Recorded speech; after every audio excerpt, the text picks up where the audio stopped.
श्री शिवाय नमस्तुभ्यम। जय माता दी दोस्तों, आपके अपने चैनल धर्म साधना में आपका बहुत बहुत स्वागत है। भगवान भोलेनाथ और माता पार्वती की कृपा सदैव आप और आपके पूरे परिवार पर बनी रहे।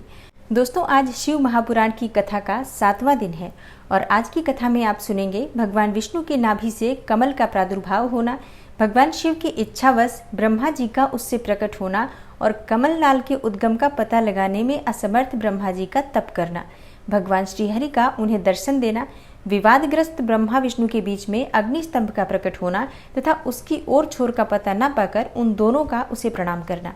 ब्रह्मा जी कहते हैं, हे देवर्षि नारद, जब नारायण देव जल में शयन करने लगे उस समय उनकी नाभि से भगवान शंकर की इच्छावश सहसा एक उत्तम कमल प्रकट हुआ जो बहुत ही बड़ा था।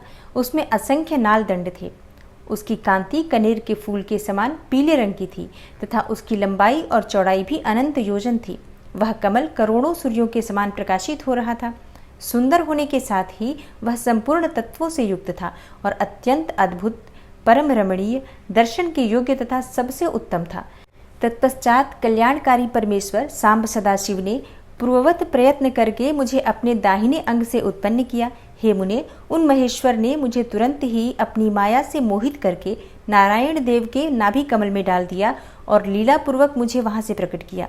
इस प्रकार उस कमल के पुत्र के रूप में मुझ हिरण्यगर्भ का जन्म हुआ। मेरे 4 मुख हुए और शरीर की कांति लाल हुई। मेरे मस्तक त्रिपुंड की रेखा से अंकित थे। हे तात, भगवान शिव की माया से मोहित होने के कारण मेरी ज्ञान शक्ति इतनी दुर्बल हो रही थी कि मैंने उस कमल के सिवा दूसरे किसी को अपने शरीर का जनक या पिता नहीं जाना। मैं कौन हूँ, कहाँ से आया हूँ, मेरा कार्य क्या है, मैं किसका पुत्र होकर उत्पन्न हुआ हूँ और किसने इस समय मेरा निर्माण किया है। इस प्रकार संशय में पड़े हुए मेरे मन में यह विचार उत्पन्न हुआ कि मैं किस लिए मोह में पड़ा हुआ हूँ।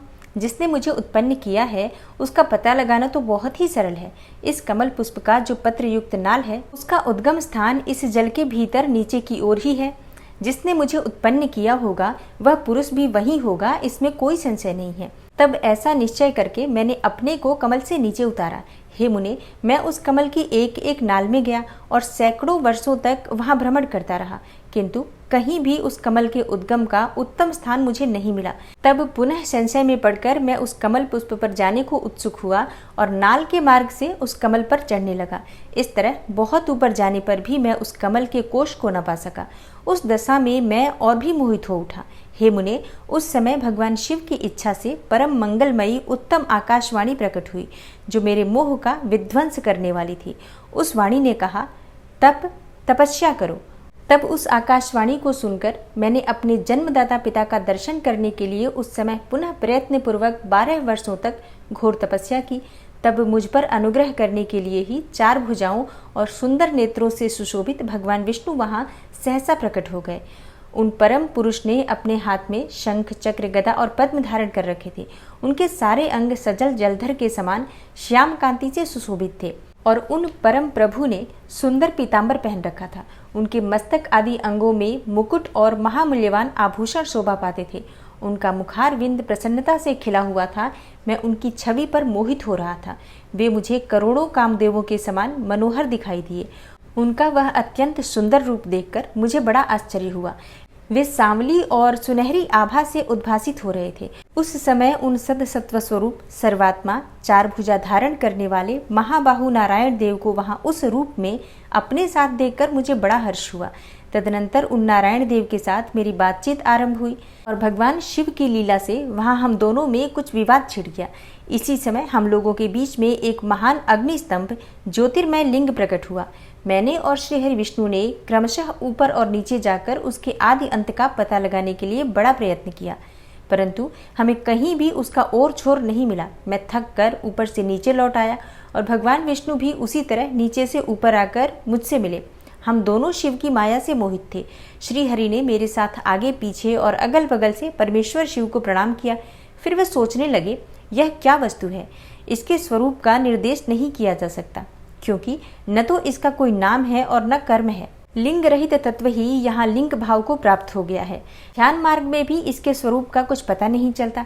इसके बाद मैं और श्रीहरि दोनों ने अपने चित्त को स्वस्थ करके उस अग्नि स्तंभ को प्रणाम करना आरंभ किया। हम दोनों बोले, हे महाप्रभु, हम आपके स्वरूप को नहीं जानते। आप जो कोई भी क्यों न हो, आपको हमारा नमस्कार है। महेशान, आप शीघ्र ही हमें अपने यथार्थ रूप का दर्शन कराइए। हे मुनिश्रेष्ठ, इस प्रकार अहंकार से आविष्ट हुए हम दोनों ही वहां नमस्कार करने लगे। ऐसा करते हुए हमारे 100 वर्ष बीत गए। और अब आप सुनेंगे कि ब्रह्मा और विष्णु को भगवान शिव के शब्दमय शरीर का दर्शन किस प्रकार से हुआ। ब्रह्मा जी कहते हैं, हे मुनिश्रेष्ठ नारद, इस प्रकार हम दोनों देवता गर्वरहित हो निरंतर प्रणाम करते रहे। हम दोनों के मन में एक ही अभिलाषा थी कि इस ज्योतिर्लिंग के रूप में प्रकट हुए परमेश्वर प्रत्यक्ष दर्शन दे। भगवान शंकर, जो कि दीनों के प्रतिपालक हैं, अहंकारियों का गर्व चूर्ण करने वाले तथा सबके अविनाशी प्रभु हैं, वे हम दोनों पर दयालु हो गए और उस समय उन सूरश्रेष्ठ से ओम ओम ऐसा शब्द रूप नाद प्रकट हुआ जो स्पष्ट रूप से सुनाई देता था। जोर से प्रकट होने वाले उस शब्द के विषय में यह क्या है, ऐसा सोचते हुए समस्त देवताओं के आराध्य भगवान विष्णु मेरे साथ संतुष्ट चित्त से खड़े रहे। वे सर्वथा वैर भाव से रहित थे। उन्होंने लिंग के दक्षिण भाग में सनातन आदि वर्ण अकार का दर्शन किया और उत्तर भाग में उकार का, मध्य भाग में मकार का और अंत में ओम इस नाद का साक्षात दर्शन एवं अनुभव किया। दक्षिण भाग में प्रकट हुए आदिवर्ण आकार को सूर्यमंडल के समान तेजोमय देखकर जब उन्होंने उत्तर भाग में दृष्टिपात किया, तब वहां उकार वर्ण अग्नि के समान दीप्तिशाली दिखाई दिया।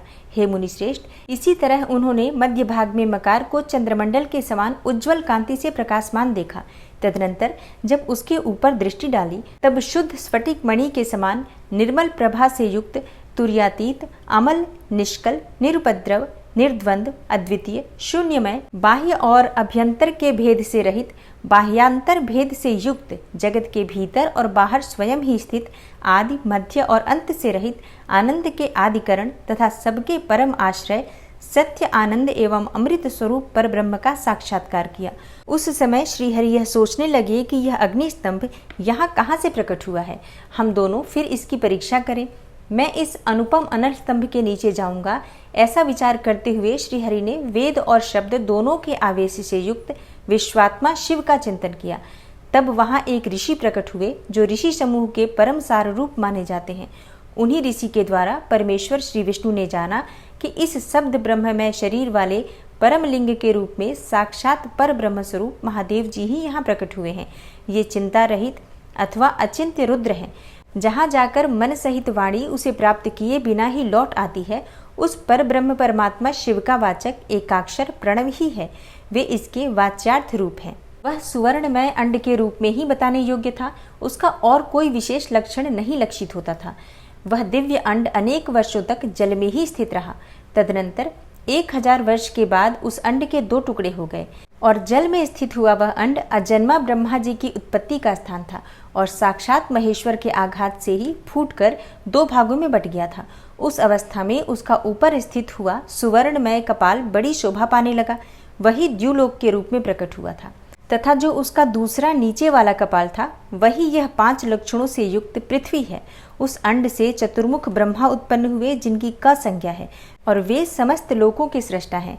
इस प्रकार वे भगवान महेश्वर ही अ, उ और म इन त्रिविध रूपों में वर्णित हुए हैं। इसी अभिप्राय से उन ज्योतिर्लिंग स्वरूप सदाशिव ने ओम ओम ऐसा कहा। यह बात यजुर्वेद के श्रेष्ठ मंत्र कहते हैं। यजुर्वेद के उन श्रेष्ठ मंत्रों का ये कथन सुनकर ऋचाओं और साम मंत्रों ने भी हमसे आदर पूर्वक कहा, हे हरे, हे ब्रह्मन, यह बात ऐसी ही है। इस तरह देवेश्वर शिव को जानकर श्री हरि ने शक्ति संभूत मंत्रों द्वारा उत्तम एवं महान अभ्युदय से शोभित होने वाले उन महेश्वर देव का स्तवन किया। इसी बीच में मेरे साथ विश्वपालक भगवान विष्णु ने एक और भी अद्भुत एवं सुंदर रूप देखा। हे मुने, यह रूप 5 मुखों वाला और 10 भुजाओं से अलंकृत था। उसकी कांति कर्पूर के समान गौर थी। वह नाना प्रकार की छटाओं से छविमान और भांति भांति के आभूषणों से विभूषित था। उस परम उदार, महापराक्रमी और महापुरुष के लक्षणों से संपन्न अत्यंत उत्कृष्ट रूप का दर्शन करके मैं और श्रीहरि दोनों कृतार्थ हो गए। तत्पश्चात परमेश्वर भगवान महेश प्रसन्न हो अपने दिव्य शब्दमय रूप को प्रकट करके हंसते हुए खड़े हो गए। आकार उनका मस्तक और आकार ललाट है। इकार दाहिना और ईकार बायां नेत्र है। उकार को उनका दाहिना और ऊकार को बायां कान बताया जाता है। ऋकार उन परमेश्वर का दायां कपोल है और ऋकार बायां। ऋ और ऋ ये दोनों नासिकाओं के दोनों छिद्र हैं। एकार उन सर्वव्यापी प्रभु का ऊपरी ओष्ठ है और एकार अधर। ओकार तथा औकार ये दोनों क्रमशः उनकी ऊपर और नीचे की दो दंत पंक्तियां हैं। अम और अह उन देवाधिदेव शूलधारी शिव के दोनों तालु हैं। क आदि 5 अक्षर उनके दाहिने 5 हाथ हैं और च आदि 5 अक्षर बाएं 5 हाथ। ट आदि और त आदि 5-5 अक्षर उनके पैर हैं। पकार पेट है और फकार को दाहिना पार्श्व बताया जाता है और बकार को बायां पार्श्व। भकार को कंधा कहते हैं। मकार उन योगी महादेव शंभु का हृदय है। य से लेकर स तक ये 7 अक्षर सर्वव्यापी शिव के शब्दमय शरीर की 7 धातुएं हैं। हकार उनकी नाभि है और छकार को मेढु कहा जाता है। इस प्रकार निर्गुण एवं गुण स्वरूप परमात्मा के शब्दमय रूप को भगवती उमा के साथ देखकर मैं और श्री हरि दोनों कृतार्थ हो गए। इस तरह शब्द ब्रह्ममय शरीरधारी महेश्वर शिव का दर्शन पाकर मेरे साथ श्री हरि ने उन्हें प्रणाम किया और पुनः ऊपर की ओर देखा। उस समय उन्हें 5 कलाओं से युक्त ओमकार जनित मंत्र का साक्षात्कार हुआ। तत्पश्चात महादेव जी का ओम तत्वमसि यह महावाक्य दृष्टिगोचर हुआ, जो परम तत्व मंत्र रूप है तथा शुद्ध स्फटिक के समान निर्मल है। फिर संपूर्ण धर्म और अर्थ का साधक तथा बुद्धि स्वरूप गायत्री नामक दूसरा महान मंत्र लक्षित हुआ, जिसमें 24 अक्षर हैं तथा जो चारों पुरुषार्थ रूपी फल देने वाला है। तत्पश्चात महामृत्युंजय मंत्र, फिर पंचाक्षर मंत्र तथा दक्षिणामूर्ति संज्ञक चिंतामणि मंत्र का साक्षात्कार हुआ। इस प्रकार 5 मंत्रों की उपलब्धि करके भगवान श्री हरि उनका जप करने लगे। तदनंतर ऋक, यजुः और शाम ये जिनके रूप हैं, जो ईशों के मुकुटमणि ईशान हैं, जो पुरातन पुरुष हैं, जिनका हृदय अघोर अर्थात सौम्य है, जो हृदय को प्रिय लगने वाले सर्वगुह्य सदाशिव हैं, जिनके चरण वाम परम सुंदर हैं, जो महान देवता हैं और महान सर्पराज को आभूषण के रूप में धारण करते हैं, जिनके सभी ओर पैर और सभी ओर नेत्र हैं, जो मुझ ब्रह्मा के भी अधिपति, कल्याणकारी तथा सृष्टि पालन एवं संहार करने वाले हैं। उन वरदायक शाम्बशिव का मेरे साथ भगवान विष्णु ने प्रिय वचनों द्वारा संतुष्ट चित्त से स्तवन किया। तब नारद जी के पूछने पर ब्रह्मा जी बोले, हे मुने, हमें पूर्वोक्त आदेश देकर जब महादेव जी अंतर्ध्यान हो गए, तब मैं उनकी आज्ञा का पालन करने के लिए ध्यान मग्न हो कर्तव्य का विचार करने लगा। उस समय भगवान शंकर को नमस्कार करके श्री हरि से ज्ञान पाकर परमानंद को प्राप्त हो मैंने सृष्टि करने का ही निश्चय किया। हे तात, भगवान विष्णु भी वहां सदाशिव को प्रणाम करके मुझे आवश्यक उपदेश देकर तत्काल अदृश्य हो गए। वे ब्रह्मांड से बाहर जाकर भगवान शिव की कृपा प्राप्त करके वैकुंठ धाम में जा पहुंचे और सदा वहीं रहने लगे। मैंने सृष्टि की इच्छा से भगवान शिव और विष्णु का स्मरण करके पहले के रचे हुए जल में अपनी अंजलि डालकर जल को ऊपर की ओर उछाला। इससे वहां एक अंड प्रकट हुआ, जो 24 तत्वों का समूह कहा जाता है। हे विप्रवर, यह विराट आकार वाला अंड जड़ रूप ही था। उसमें चेतनता न देखकर मुझे बड़ा संशय हुआ और मैं अत्यंत कठोर तप करने लगा। 12 वर्षों तक भगवान विष्णु के चिंतन में लगा रहा। हे तात, वह समय पूर्ण होने पर भगवान श्री हरि स्वयं प्रकट हुए और बड़े प्रेम से मेरे अंगों का स्पर्श करते हुए मुझसे प्रसन्नता पूर्वक बोले। श्री हरि विष्णु ने कहा, हे ब्रह्मन, तुम वर मांगो, मैं प्रसन्न हूँ। मुझे तुम्हारे लिए कुछ भी अदेय नहीं है। भगवान शिव की कृपा से मैं सब कुछ देने में समर्थ हूँ। ब्रह्मा बोले, अर्थात मैंने कहा, हे महाभाग, आपने जो मुझ पर कृपा की है वह सर्वथा उचित ही है, क्योंकि भगवान शंकर ने मुझे आपके हाथों में सौंप दिया है। हे विष्णु, आपको नमस्कार है। आज मैं आपसे जो कुछ मांगता हूँ उसे दीजिए। हे प्रभु, यह विराट रूप 24 तत्वों से बना हुआ अंड किसी तरह चेतन नहीं हो रहा है, जड़ीभूत दिखाई देता है। हे हरे, इस समय भगवान शिव की कृपा से आप यहाँ प्रकट हुए हैं, अतः भगवान शंकर की सृष्टि शक्ति या विभूति से प्राप्त हुए इस अंड में चेतनता लाइए। मेरे ऐसा कहने पर शिव की आज्ञा से तत्पर रहने वाले महाविष्णु ने अनंत रूप का आश्रय ले उस अंड में प्रवेश किया। उस समय उन परम पुरुष के सहस्त्रों मस्तक, सहस्त्रों नेत्र और सहस्त्रों पैर थे। उन्होंने भूमि को सब ओर से घेरकर उस अंड को व्याप्त कर लिया। मेरे द्वारा भली भांति स्तुति की जाने पर जब श्री हरि विष्णु ने उस अंड में प्रवेश किया, तब वह 24 तत्वों का विकार रूप अंड सचेतन हो गया। पाताल से लेकर सत्यलोक तक की अवधि वाले उस अंड के रूप में वहां साक्षात श्री हरि ही विराजने लगे और उस विराट अंड में व्यापक होने से ही वे प्रभु वैराज पुरुष कहलाए। पंचमुख महादेव ने केवल अपने रहने के लिए सुरम्य कैलाश नगर का निर्माण किया, जो सब लोकों से ऊपर सुशोभित होता है। हे देवर से, संपूर्ण ब्रह्मांड का नाश हो जाने पर भी वैकुंठ और कैलाश, इन दो धामों का यहाँ कभी नाश नहीं होता। हे मुनिश्रेष्ठ, मैं सत्यलोक का आश्रय लेकर रहता हूँ। हे तात, महादेव जी की आज्ञा से ही मुझ में सृष्टि रचने की इच्छा उत्पन्न हुई है। सनक आदि मेरे 4 मानस पुत्र हैं, जो मुझ ब्रह्मा के ही समान हैं। वे महान वैराग्य से संपन्न तथा उत्तम व्रत का पालन करने वाले हुए। उनका मन सदा भगवान शिव के चिंतन में ही लगा रहता है। वे संसार से विमुख एवं ज्ञानी हैं। उन्होंने मेरे आदेश देने पर भी सृष्टि के कार्य में मन नहीं लगाया। हे मुनि श्रेष्ठ नारद, सनक आदि कुमारों के दिए हुए नकारात्मक उत्तर को सुनकर मैंने बड़ा भयंकर क्रोध प्रकट किया। उस समय मुझ पर मोह छा गया।